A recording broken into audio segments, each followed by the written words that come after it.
Good morning. It is December the 4th. On all fourths, I take my birthday. I collapse 12 months on the fourth day into the September the 4th, and I experience my birth again with you. Unless a man be reborn of the Spirit, he cannot be born in heaven. I don't know how it goes. I forgot. I'm very stoned already. So, Blue Lotus. If you have Blue Lotus dreams,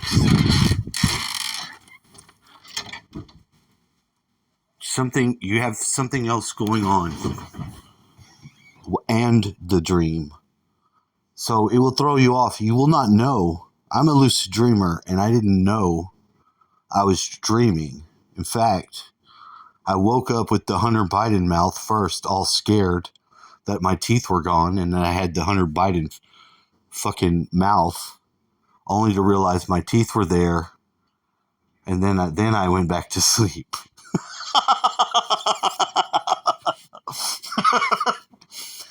When I was asleep and dreaming had begun, I was in North Shore. I was working on a job site. It was some sort of building. There was like a shop front part of the building with like the mannequins or something's going on in this window, like the window you see in the movies. You know what I'm talking about. Bear with me. I ended up with this shirt. For lack of there being any way to describe the shirt, I'm going to call it the Charlie Brown shirt. Although it was not anything like the Charlie Brown shirt. It was like a white shirt with brown stitching. It had brown stitching, short sleeves, but it had the double stitching of brown around a very cream colored looking shirt. I think there was an orange number on it and some stitching of that was down the side. I'm doing a good job of visualizing the shirt. This is what it looked like. When you wore the shirt, you were invisible. Okay, I know it's kind of corny. So what? Invisible shirt? I know. But somehow that was the doorway, the symbol, the woo tech that enabled this dream. And it's going to provide more gold with time, I'm pretty sure, because I've just got that feeling. Another thing was, this is a side note, but a very important one. Kitty Cat, whose head is very much in the possession of the sensory transmission right now, his scratchy ass head, because he's getting that pussy. This kitty cat. I know I'm saying it all vulgar. I apologize, but there's a reason for it. We want him to get that pussy. We want that for him. We're vicariously hooking into that shit. We want it for ourselves. Shit. But Kitty, no Kitty. Hold on. He's right here. He's strong. Yes. Transmit to me.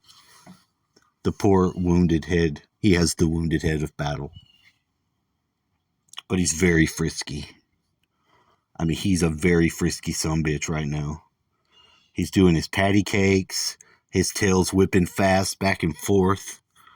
I mean, he's proper. He's proper cat. He's properly the cat. And see, we all live not in a yellow submarine.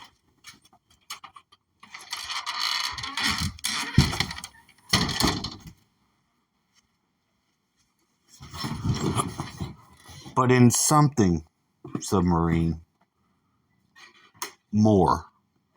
like a fucking electric fusion submarine that can come surface to air from the ocean and cruise even air to air, air to space and beyond.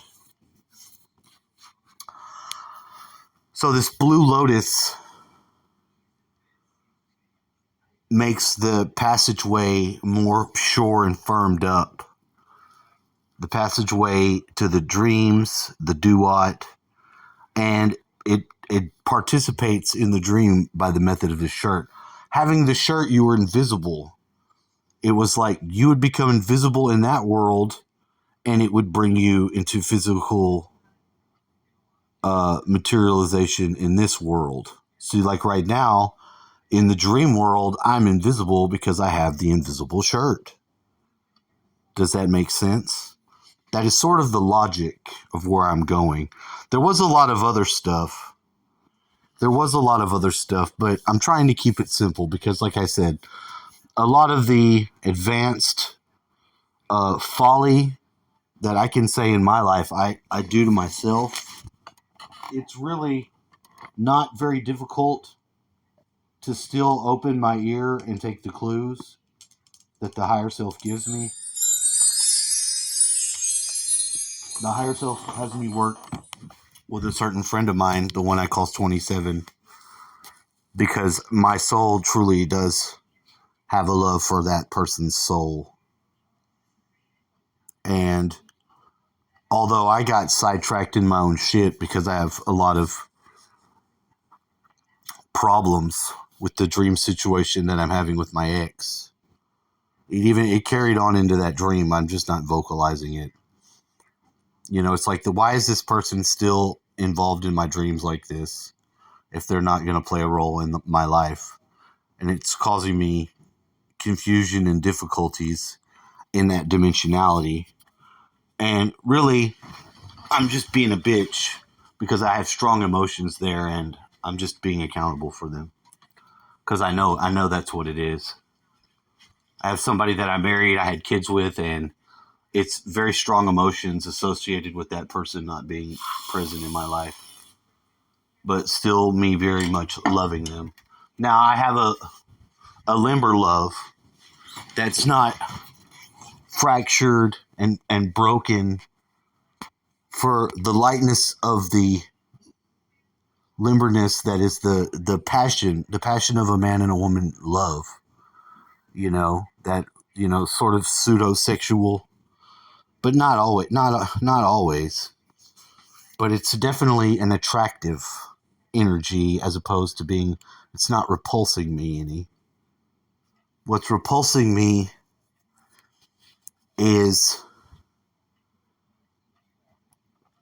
the unknown that I have in the continued role that it can place of stress upon my life and wonder.